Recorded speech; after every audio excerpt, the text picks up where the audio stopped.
지난주에 살펴보았던 빌립보서 2장 6절에서 11절까지 말씀에서 바울은 예수 그리스도께서 이루신 구속사역의 핵심을 아주 잘 요약해 주었습니다. 그리스도께서는 죄인들을 구속하시기 위한 하나님의 뜻에 순종하시기 위해서 자신을 낮추시되 십자가에서 죽기까지 낮추셨습니다. 그분은 정말로 자신을 완전히 비워서 정말 가장 낮고 비천한 모습을 취하기를 마다하지 않으셨습니다. 이러한 겸손과 순종을 통해서 우리 예수님은 이 택자들의 구원을 위한 모든 조건과 요건을 갖추어 주셨습니다. 그리고 그분의 완전한 순종은 하나님 아버지를 매우 기쁘시게 해주셨습니다. 그래서 성부 하나님께서는 그리스도 예수님을 다시금 높이시되 가장 높은 곳까지 높여주신 것입니다. 예수 그리스도께서는 교회의 머리요 온 만물의 왕으로 세워지셨으며 모든 피조물의 복종과 경배를 받으시면서 또한 그들을 심판하시는 심판주에 등극하신 것입니다. 이렇게 바울은 그리스도 예수님의 생애를 요약한 뒤에 오늘 본문인 12절과 13절에서는 성도의 삶이 무엇인지를 아주 간결하게 보여주고 있습니다. 자, 이제 오늘 본문을 보겠습니다. 자, 12절의 초반부를 보게 되면 이렇게 나와 있습니다. 그러므로 나의 사랑하는 자들아, 너희가 항상 순종한 것 같이 내가 함께 있을 때뿐 아니라 지금 내가 없을 때에도 라고 되어 있습니다. 자, 이 말씀에서 바울은 빌립보 교회의 성도들을 진심으로 아끼고 사랑하는 마음을 가지고 그들에 대한 염려를 보여주고 있습니다. 자, 바울의 염려는 불신앙적이고 잘못된 염려가 아니라 성도들의 영혼이 잘 되고 하나님께 영광을 돌리길 바라는 좋은 염려였습니다. 자, 이때 아마도 빌립보 교회 성도들 중에서는 이 바울이 그들과 함께 있지 못하게 된다는 것 때문에 낙심해서 영적으로 퇴보하는 모습을 보인 사람들이 있었던 것 같습니다. 자, 바울은 에바브로디도와 같은 사역자들을 통해서 빌립보 교인들의 동태를 다 알고 있었기 때문에 그들에게 이러한 영적 권면을 할 수 있었던 것이죠. 자, 분명히 과거에 바울이 직접 가서 보고 만났던 빌립보 교회 성도들은 항상 그리스도의 영광을 위해서 힘쓰고 있었습니다. 바울이 자유롭게 왕래하면서 말씀을 선포했던 그때에 빌립보의 성도들은 풍성한 말씀의 양식을 공급받으면서 영적으로 활력이 있었던 것입니다. 그렇지만 바울이 자유를 빼앗기고 더 이상 빌립보 교회에 갈 수 없게 되자 그들 중에서 일부는 영적인 퇴보와 불순종의 모습을 보였습니다. 자, 그런데 그런 사람들은 원래부터 구원받지 못한 사람이기 때문에 그렇게 된 것이 아닙니다. 바울은 그들이 분명히 구원받은 성도라는 사실을 알고 있었기 때문에 그들이 단지 일시적으로 연약해져서 낙심했을 뿐이라는 사실도 알고 있었습니다. 바울은 빌립보 교회의 성도들이 바울 자신이 아니라 그리스도께 집중하기를 바랬습니다. 그래서 그는 먼저 앞서서 그리스도의 사역에 대한 명확한 진리를 전해줌으로써 그들의 마음속에 그리스도를 향한 사랑이 다시 타오를 수 있게끔 도와준 것입니다. 자, 바울이 그들과 함께 거하든지 그렇지 않든지 그 여부는 그들의 신앙생활에 전혀 중요한 요소가 아니었습니다. 물론 하나님은 말씀 사역자를 통해서 성도들을 양육해 주시지만 사역자가 없다고 해서 하나님의 그 손이 끊어지는 것은 아닙니다. 바울이 이렇게 감옥에 갇히게끔 섭리하신 분은 하나님이시기 때문에 하나님은 분명히 빌립보 교인들을 먹이시고 기르실 더 좋은 방법을 알고 계셨습니다. 그러므로 빌립보 교인들은 그들의 주인이요 목자가 되신 예수 그리스도를 바라봄으로써 능력을 얻어야 했습니다. 참으로 예수님은 우리 성도에게 참된 양식이시고 참된 음료이시며 또한 길이고 진리이시고 생명이시라고 말씀하셨습니다. 그러므로 예수님은 우리 성도의 모든 것이 되시며 우리는 그래서 정말 우리의 모든 것을 그분에게서 공급받을 수가 있는 것입니다. 심지어 우리가 교회에 나오지 못하게 되거나 말씀 사역자를 만날 수 없는 상황에 처한다 할지라도 그리스도를 바라보고 그분을 생각한다면 우리는 그분께로부터 직접 새 힘을 얻을 수가 있습니다. 이와 같이 예수 그리스도만을 사모하고 즐거워하는 것이야말로 우리 성도의 진정한 힘이 된다는 사실을 믿으시길 바랍니다. 그러면 이제 다음으로 바울이 빌립보 교인들에게 권면한 내용이 무엇인지를 살펴보겠습니다.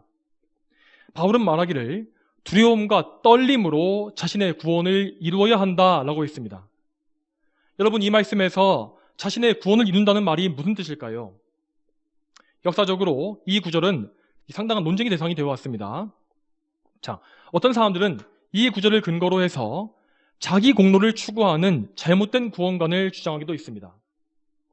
그들은 사람이 자기의 노력으로 열심히 구원을 이루어내지 않으면, 자기의 공로가 없으면 구원을 얻지 못한다고 생각한 것입니다.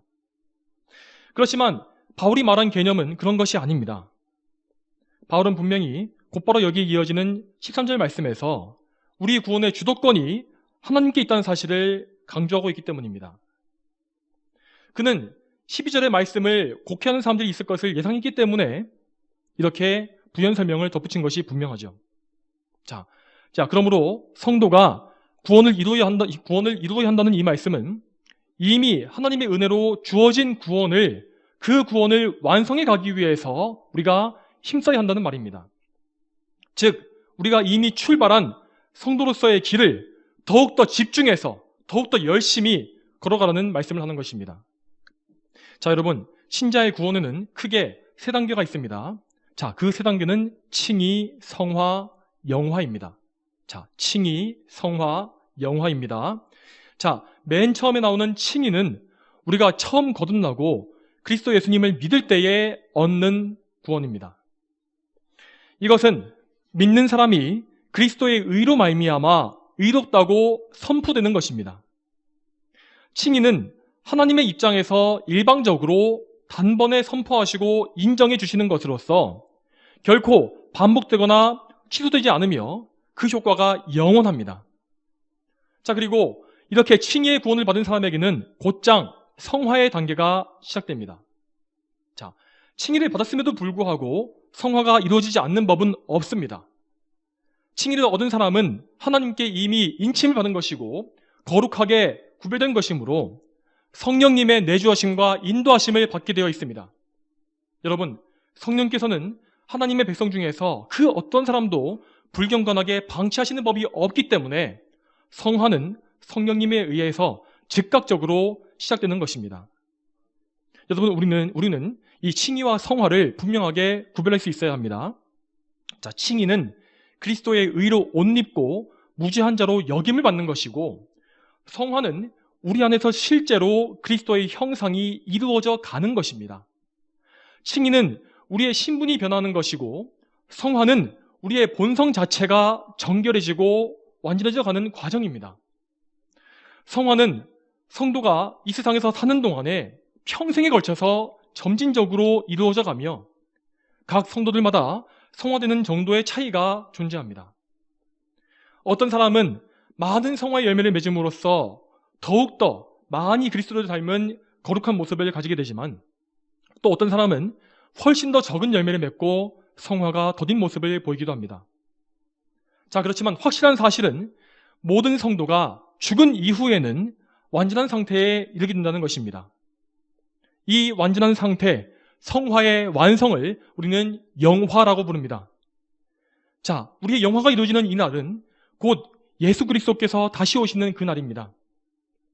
예수님은 그날에 우리를 무덤에서 다시 일으키셔서 부활의 몸을 주실 것이며, 우리는 완전히 성화된 몸과 완전히 성화된 영혼으로서 하나님 앞에 서게 될 것입니다. 그리고 이 영화의 상태는 절대 변질되지 않으며 영원히 지속될 것입니다. 여러분, 우리는 이러한 교리적인 지식을 바탕으로 해서 바울이 전한 말씀을 이해해야 합니다. 자, 바울이 구원을 이루라고 말한 것은 칭의에 대한 것이 아닙니다. 바울은 빌립보서는 물론이고 다른 서신에서도 최초로 받는 구원을 하나님의 선물이라고 말한 바 있습니다. 에베소서 2장 8절과 9절 말씀에 이렇게 나와 있습니다. 너희가 믿음으로 말미암아 은혜로 구원을 받았으니 이것은 너희에게서 나온 것이 아니라 하나님의 선물이다. 행위에서 나온 것이 아니니 이는 누구도 자랑치 못하게 하려는 것이다. 자, 이렇게 구원이 하나님의 은혜로 말미암아 주어진 선물이라는 사실은 바울 서신 전체에서 일관되게 나타내는 메시지이며 더 나아가서 성경 전체에 일관된 진리입니다. 하나님께서 일방적으로 주시지 않는다면 구원을 스스로 쟁취할 수 있는 사람은 아무도 없습니다. 자, 그러므로 빌립보서 2장 12절의 말씀을 이 구원을 얻기 위한 노력으로 해석하는 것은 성경 전체를 왜곡하는 심각한 오류이며 죄입니다. 바울은 여기에서 빌립보 성도들에게 성화에 힘쓰라고 권면하는 것이고 이 구절을 다르게 해석할 여지는 없습니다. 자, 그러면 이제 우리는 바울이 말했던 성화에 대한 교리를 더 정확하게 이해할 수 있어야 합니다. 자, 여기서 바울은 분명히 말하기를 두려움과 떨림으로 자신의 구원을 이루어야 한다라고 하지 않았습니까? 자, 이 말씀에 따라서 성화라는 것은 반드시 우리 자신의 노력과 의지가 들어가야 하는 것입니다. 여러분, 칭의는 우리의 의지와 아무 관계없이 일방적으로 하나님께서 주시는 것이지만 성화는 그렇지 않습니다. 칭의를 받은 성도는 이미 영적으로 살게 된 사람이고 그리스도와 연합된 상태입니다. 자, 이렇게 거듭난 성도는 자신의 지식과 감정, 의지 모든 부분에서 새롭게 되었으므로 구원의 완성에 대한 열망을 품게 되는 것입니다. 마치 살아있는 나무가 계절에 따라서 잎과 꽃을 내고 열매를 맺듯이 참된 성도는 그리스도 안에서 거룩해져 가는 성화의 열매를 맺는 것에 많은 관심을 두고 그렇게 또 열매를 맺게 되어 있습니다. 자, 그러면 바울은 왜 우리가 두려움과 떨림을 가져야 한다고 말했을까요? 자, 이 말은 각별하고 조심하며 신중하게 라는 뜻입니다. 즉, 우리는 우리의 구원에 뭔가 흔결이나 부족함이 있지 않을까라는 생각으로 항상 주의를 기울여야 한다는 것입니다. 자, 다시 말씀드리지만 이 말은 결코 우리가 구원을 잃어버릴까봐 무서워해야 한다는 말이 아닙니다. 우리가 우리의 구원 문제에 대해서 각별한 관심을 가져야 하는 이유는 이것이 곧 우리의 생명과 또한 앞으로의 영원한 삶에 직결된 문제이기 때문입니다. 자, 이 본문에서 바울은 이미 구원받은 성도를 대상으로 말씀을 전하고 있습니다. 자, 그렇지만 이 말씀에서 조금만 범위를 벗어나 보게 되면 이 땅의 교회 안에는 분명히 아무 근거 없이 잘못된 구원의 확신을 가진 사람들도 분명히 많이 있습니다. 이런 사람들은 칭의에 대한 명확한 믿음이 없거나 또는 성화에 힘쓰는 구원의 증거를 보이지 않으면서도 근거 없이 자신의 구원이 확실하다고 믿습니다. 그들은 저마다 그리스도 예수님이 아닌 다른 것에 의지하고 있는 것입니다. 자기 가문이 가진 신앙의 배경에 의지하거나 혹은 자신의 종교적인 열심에 의지하거나 또는 자신의 해박한 지식에 의지하기도 합니다. 그렇지만 이런 것들은 전혀 구원의 근거가 되지 못합니다. 우리는 오직 말씀에 기록되어 있는 기준을 통해서 우리의 구원을 검증할 수 있어야 합니다. 그 기준이 무엇입니까? 내가 정말 예수 그리스도를 구주로 믿고 죄사함과 의를 그분께로부터 얻게 되었는지, 그리고 내가 성령으로 거듭난 사람답게 전인격적인 변화를 체험했는지, 내가 실제적으로 성화의 열매를 맺으면서 지식과 감정과 의지 전 영역에서 하나님의 영광을 추구하고 있는지, 이러한 성경적인 증거들을 검증해야 한다는 것입니다. 이러한 검증이 없이 그저 무사안일하게 거짓 확신에 안주하는 사람들은 사실상 영적인 자살 행위를 스스로 하고 있는 것입니다. 그런 분들은 오늘 이 말씀을 주의 깊게 들으심으로써 합당한 두려움과 떨림을 반드시 가지셔야 합니다. 자, 반대로 우리가 참된 구원의 증거를 가지고서 성도로서 살고 있다면 우리는 왜 두려움과 떨림을 가져야 하겠습니까? 자, 그 이유는 우리의 아버지이신 하나님께서 완전한 분이시기 때문입니다. 여러분, 우리가 아무리 성화를 위해서 사력을 다할지라도 하나님 앞에서는 우리 앞에 수많은 허물이 나올 수밖에 없습니다. 그런데 하물며 우리가 그러한 합당한 열심조차 가지지 않고서 게으르게 신앙생활을 한다면 그것이 하나님 앞에서 얼마나 큰 죄가 되겠습니까? 당연히 영적으로 게으른 성도는 성화의 열매도 많이 맺지 못하게 될 것이고 하나님 말씀에 불순종하는 죄를 많이 짓게 될 것입니다. 물론 하나님은 그러한 성도들조차도 그리스도를 통해서 구원해 주시겠지만 그들의 게으름과 안일함은 반드시 그리스도의 심판대 앞에서 책망의 대상이 될 것입니다. 그러므로 우리는 이 말씀대로 하나님에 대한 올바른 두려움과 떨림을 항상 가지고 있어야 합니다. 우리 삶의 기준을 오직 하나님의 말씀인 성경에 두고서 이 성경을 더 알아가기를 힘써야 합니다. 여러분, 성경을 읽으실 때에는 성령님의 도우심을 통해서 이 말씀을 더 깊이 깨닫고 이 성경 말씀을 우리에게 실제적으로 적용할 수 있게 해달라고 기도하십시오. 또한 우리는 언제나 죄를 경계하고 영적인 전투태세를 유지해야 합니다. 자, 여러분께서도 실제로 경험하시겠지만 우리의 영적 상태는 조금만 긴장을 풀게 되면 금세 흐트러져 버립니다. 자, 그럴 때에 한 번 무너져버린 영적 자세를 바로잡기가 얼마나 힘들고 한 번 잃어버린 열정을 다시 회복시키는 것이 얼마나 힘든지 모릅니다. 그렇기 때문에 우리는 애초에 삶의 중심을 하나님께 두고서 영적인 긴장감을 팽팽하게 조여야 하는 것입니다. 여러분, 이런 생활을 위해서 매일 기도와 예배의 시간을 정해서 반드시 지키며 말씀의 양식을 꾸준히 섭취하고 또한 하나님을 향한 사랑의 마음이 식어지지 않고 있는지를 점검해야 할 것입니다. 또한 우리는 매사에 하나님의 얼굴빛을 살피는 조심성을 길러야 합니다. 나의 말과 행동과 생각이 혹시 하나님 보시기에 불쾌하시지는 않을지, 혹시 지금 내가 하나님의 영광을 가리는 불경한 짓을 하는 것이 아닌지를 늘 주의해야 하는 것입니다. 자, 분명히 그런데 믿음이 없는 사람들은 이러한 설교 내용에 대해서 큰 불쾌감을 드러낼 것입니다. 도대체 이러한 믿음 생활에 영적인 자유가 어디에 있느냐고, 그렇게 신앙생활을 하는 것은 율법주의라고 비판할 것입니다. 하지만 여러분, 우리의 자유라는 것은 결코 우리의 마음대로, 우리의 본성대로 할 자유가 아니라는 사실을 기억하십시오. 그리스도인의 자유는 하나님의 말씀의 경계 안에서 누리는 자유입니다. 또한 율법주의라는 것은요, 율법을 지키는 것 그 자체를 삶의 목적으로 삼는 것입니다.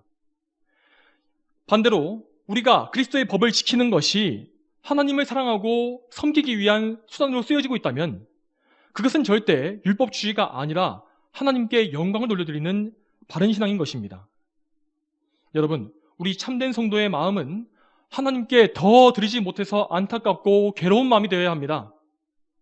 그러므로 우리가 하나님을 진정으로 사랑하고 있다면 두려움과 떨림으로 생활하는 이 방식을 결코 무거운 짐으로 여기지 않을 것입니다. 오히려 우리는 이렇게 경건하게 살지 못하는 것이 늘 안타깝고 가슴 아프게 여겨질 뿐이겠죠.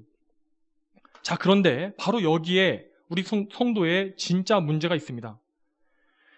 성화를 이루기 위해서 힘쓰는 과정 속에서 우리는 계속해서 한 가지의 심각한 문제를 알게 될 것입니다. 그것은 우리 자신이 한없이 무능하고 어리석고 악하다는 사실입니다. 우리는 성화에 힘쓰면 힘쓸수록 성화가 절대 우리의 능력으로는 불가능하다는 사실을 알게 됩니다. 우리 안에서는 계속해서 나의 옛사람이 고개를 쳐들고 나의 새로운 본성을 붙잡아서 넘어뜨리려고 합니다. 결국 우리는 우리의 성화의 가장 큰 걸림돌과 장애물이 나 자신이라는 사실을 절감할 수밖에 없을 것입니다. 로마서 7장에서 바울이 무엇이라고 탄식했습니까? 아, 나는 비참한 사람이다. 이 사망의 몸에서 누가 나를 건져주겠느냐? 이 말처럼 우리는 신앙의 열심을 내면 낼수록 비참한 무력감을 더 깊이 깨달을 수밖에 없는 것입니다. 자, 만일 우리가 그런데 불신앙 가운데서 자신을 비참하게 여기는 것이라면 우리는 그저 한없는 절망으로 빨려 들어가게 될 것입니다. 그렇지만 참된 믿음 안에서 자신의 비참함을 알게 된 사람은 더욱더 자기를 부인하고 예수 그리스도를 전적으로 의지하는 동기를 얻게 됩니다. 성도 여러분, 분명히 우리의 신앙생활은 힘든 것입니다. 왜냐하면 이 신앙생활이라는 것이 우리 안에 남아있는 옛 본성과 너무나 상반된 것이기 때문이죠. 그렇지만 우리는 우리의 연약함을 솔직히 인정하고 하나님께 우리 자신을 전적으로 맡겨야 합니다.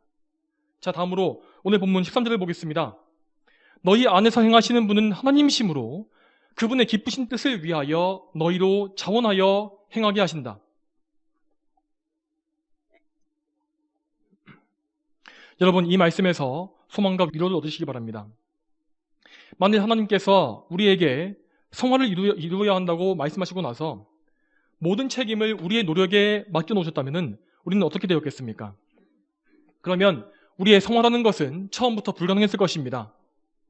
우리는 하나같이 이 세상에서 평생 아무 열매도 맺지 못하게 될 것이고 평생 마귀에게 실컷 얻어맞다가 겨우겨우 천국에 도착하겠죠. 그렇지만 하나님은 분명히 말씀하시기를 너희 안에서 행하는 자가 바로 나이다 라고 하시는 것입니다. 이 말씀대로 하나님은 우리를 거룩하게 하기를 기뻐하시는 정말로 좋으신 분이십니다. 그분은 우리의 연약함을 너무나 잘 아시기 때문에 우리를 고아처럼 내버려 두지 않으십니다. 성도에게는 거룩하신 성령 하나님의 내주하심이 항상 있기 때문에 정말로 하나님께서 그들 안에 행하고 계시는 것입니다. 따라서 만일 여러분이 오직 인간 입장에서의 열심에만 집중하고 있다면 성화에 대해서 단단히 오해하고 계신 것입니다. 성화란 하나님의 주권과 은혜에 의해서 진행되고 완성되는 것입니다. 그렇기 때문에 정말로 거룩해지기를 사모하는 성도는 날마다 하나님의 은혜를 구하고 하나님을 바라보아야 합니다. 시편 123편 1절과 2절 말씀에 하늘에 계신 주님이시여 내가 주님을 향해 눈을 듭니다. 종들의 눈이 상전의 손을 바라고 여종의 눈이 여주인의 손을 바라듯이 우리 눈이 우리 하나님을 바라며 주께서 우리에게 긍휼을 베푸실 때까지 기다립니다. 이 말씀에 나온 바와 같이 종들은 자신의 생사화복을 오직 자신의 주인에게 맡긴 사람들입니다. 그들의 주권은 주인에게 있기 때문에 그들은 오직 주인의 손을 바라보면서 그 손에서 자비가 나오기를 기대하는 것입니다. 여러분, 우리 역시 하나님의 손에서 자비를 기대하는 것은 이 종들과 똑같습니다. 그렇지만 우리는 이 세상의 노예들, 종들처럼 비굴하게 긍휼을 구걸하는 것이 아닙니다. 우리는 하나님의 종이면서도 또한 그분의 존귀한 자녀이고 거룩한 나라요 왕같은 제사장들입니다. 우리는 하나님의 은혜로우심을 의심할 필요가 없고 하나님을 사랑하는 가운데 사모함으로써 그분의 은혜를 구하는 것입니다. 여러분, 우리 성도의 삶은 하나님의 은혜를 구하는 것의 연속입니다. 하나님의 은혜를 바라는 마음은 간절하면 간절할수록 좋고 뜨거우면 뜨거울수록 좋으며 크면 클수록 좋은 것입니다. 만일 하나님의 은혜를 갈망하는 마음이 부족하다고 생각되시는 분이 계신다면 그분은 여전히 자기 자신을 신뢰하는 마음이 큰 것이기 때문에 깊이 회개하고 그 죄에서 돌이키셔야 합니다. 여러분, 우리의 성화가 진전되어 갈수록 우리에게서는 점점 더 나 자신을 의지하는 모든 것이 죽어가고 하나님의 은혜에 의지하는 마음이 커지게 될 것입니다. 물론 이 세상 사람들은 이러한 마음을 무기력하고 무책임하다고 말할 것입니다. 그렇지만 우리 성도가 분명히 알아야 할 것은 하나님께 가장 많이 의지하는 사람이 바로 이 세상에서 가장 위대한 사람이라는 사실입니다. 자, 이제 본문의 마지막 말씀을 보겠습니다. 자, 그분의 기쁘신 뜻을 위하여 너희로 자원하여 행하게 하신다. 자, 이 말씀에서 그분의 기쁘신 뜻이라는 것은 하나님의 뜻이 악하거나 무자비한 일에 있지 않다는 말입니다. 하나님은 사랑과 긍휼이 풍성하신 분이시기 때문에 우리에게 항상 좋은 것을 주시기를 원하십니다. 그분은 우리에게 거룩함과 정결함을 주시기 원하시고 영원한 생명과 참된 평화를 주시기를 정말 간절히 바라십니다. 하나님은 우리를 징벌하시거나 환난에 집어던지는 것을 기뻐하지 않으십니다. 만일 그분께서 우리에게 많은 어려움을 허락하실지라도 하나님은 우리에게 미래의 소망을 주시기 위해서 잠시 우리를 훈련시키시는 것일 뿐입니다. 그러므로 하나님의 손에 붙잡힌 사람은 결코 망하지 않습니다. 하나님의 뜻 안에 있는 성도들은 반드시 구원의 완성과 영원한 영광을 볼 것입니다. 여러분, 우리는 이 선하신 뜻을 반드시 신뢰하고 낙심하지 말아야 합니다. 또한 하나님은 그 기쁘시고 선하신 뜻을 이루시기 위해서 우리가 자원해서 행하게 하신다고 말씀하셨습니다. 자, 여러분, 이것이 바로 성경에서 말씀하시는 구원의 신비입니다. 하나님은 우리를 구원하실 때에 그분의 노예나 꼭두각시로 삼으시기 위해서 구원하신 것이 아닙니다. 그분은 우리의 구원을 주권적으로 이루어 가시지만 그러시면서도 동시에 우리의 인격이나 의지를 조금도 손상시키지 않으십니다. 하나님은 성령님을 통해서 우리에게 자발적인 순종과 충성의 마음을 주시고 그 자발적인 마음에 의해서 기쁘게 하나님을 사랑하고 충성을 다할 수 있도록 우리에게 힘을 주시고 인도하시는 것입니다. 여러분, 이 사실이 우리에게 얼마나 큰 기쁨을 줍니까? 죽어마땅한 죄인이요 반역자였던 우리가 반대로 변화해서 하나님을 기쁘게 섬기는 자녀가 된 것입니다. 오직 이 세상만 사랑하고 나 자신을 위해 살던 우리가 영원하신 하나님을 위해서 사는 존귀한 존재가 된 것이죠. 우리는 이 사실만으로도 영원히 감사하며 즐거워할 수가 있습니다. 그러므로 그리스도인으로서의 자원하는 마음이 없어진 것은 결코 우리에게 정상적인 상태가 아닙니다. 만일 지금 우리에게 이 자원하는 마음과 기쁨이 없어진 것이라면 우리는 다시금 하나님께 이 마음을 회복시켜달라고 간구해야 할 것입니다. 자, 하지만 여러분, 우리가 얼마나 약합니까? 우리를 낙심시키는 것이 얼마나 많습니까? 나의 지식은 왜 이렇게도 부족하고 하나님을 알아가는 것은 왜 이렇게도 더딘지, 또 나의 마음은 왜 이렇게도 빨리 차가워지고 또 얼마나 쉽게 낙심하는지, 또 나의 몸은 왜 이렇게 약한지, 쉽게 병들고 쉽게 지치며 의지도 얼마나 쉽게 꺾이는지 이루 말로 다 할 수가 없지 않습니까? 또한 세월이 갈수록 우리의 육신은 점점 더 쇠락해 갈 것이고 이 세상에서의 소망도 하나둘씩 없어져 갈 것입니다. 그렇지만 그럴수록 우리는 하나님께만 소망을 두어야 합니다. 성도 여러분, 우리의 연약함이 거룩한 삶을 방해할 때에는 우리의 대제사장이신 예수 그리스도를 바라보시고 그분께 가시기 바랍니다. 히브리서 4장 15절 말씀에 우리에게 계신 대제사장은 우리의 연약함을 치유하지 못하시는 분이 아니시니 모든 면에서 마찬가지로 시험을 받으셨으나 죄는 없는 분이시기 때문이다 라고 했습니다. 우리 예수님은 우리와 똑같은 인성을 취하셨기 때문에 우리의 연약함을 직접 체험해서 아시는 분이십니다. 그분도 우리와 같이 우리처럼 지치고 피곤하셨으며 배고프셨고 추위와 더위를 다 겪어보셨습니다. 또한 그분도 우리처럼 몸의 질병을 겪어보셨으며 정신적인 고통 역시 고통과 외로움도 직접 다 겪어보셨습니다. 여러분, 또한 예수님께서 왜 모든 사역을 하시기 위해서 그렇게 열심히 기도하셨겠습니까? 왜냐하면 예수님께서도 기도가 없이는 그 사역을 감당할 수 없었기 때문입니다. 예수님 역시 죄가 없으시다는 점만 제외하면 우리와 똑같이 연약한 인간이셨음을 우리는 항상 기억해야 합니다. 그러므로 여러분, 아무것도 염려하지 말고 의심하지도 말고 모든 염려와 고민과 문제와 괴로움을 다 주님께 다 아뢰시길 바랍니다. 예수님은 여러분의 모든 것을 아십니다. 예수님은 지금도 인성 가지신 채로 저 하늘 보좌 곁에 계신 분이십니다. 그분은 우리를 가장 깊이 이해하시며 가장 깊이 긍휼히 계실 수 있는 분이십니다. 히브리서 4장 16절 말씀에 이렇게 나와 있습니다. 그러므로 인내하심을 얻고 필요한 때에 도우시는 은혜를 받기 위하여 은혜의 보좌 앞으로 담대하게 나아가자. 이 말씀과 같이 우리는 그리스도께로부터 주어지는 인내하심과 도우시는 은혜가 반드시 필요합니다. 그러므로 우리는 믿음으로 그리스도께 의지하고 그리스도를 통하여 담대하게 하나님의 보좌 앞으로 나아가야 하는 것입니다. 여러분, 하나님의 이 선하신 뜻을 기억하시고 그분께서 여러분의 구원을 완성하실 것이라는 사실을 믿으십시오. 이러한 믿음을 가지고서 하나님께 전적으로 의지하는 성도에게는 하나님께서 주시는 은혜와 평강이 넘치게 될 것입니다. 다 함께 기도하겠습니다. 하나님 아버지, 오늘도 빌립보서의 말씀을 통하여서 우리 성도의 거룩한 삶이 무엇인지를 보게 하심에 감사드립니다. 하나님, 우리가 하나님의 자녀로서 이 세상에서 고아와 같이 버려지지 않았음에 감사드립니다. 참으로 우리는 하나님의 은혜 가운데 택하심을 입어서 항상 하나님께서 우리 안에서 행하시며 우리를 이끄시고 모든 힘과 능력을 공급하시는 은혜를 덧입고 있습니다. 그러므로 우리는 우리 자신에게 의지하는 것이 아니라 오직 하나님께 의지함으로써 항상 하나님께로부터 모든 능력을 공급받고 하나님의 영광을 위한 싸움을 싸우며 정말 성화의 삶을 열심히 이루어가길 소망합니다. 주여, 저희가 장차 정말 성화의 삶을 다 다 또 걸어간 이후에 예수님 앞에 섰을 때에 참으로 주님 앞에서 모든 것이 다 하나님의 또 주권과 뜻에 의해서 이루어진 것이었다는 사실을 고백하면서 다 하나님께 모든 것을 영광 돌릴 수 있도록 도와주시옵소서.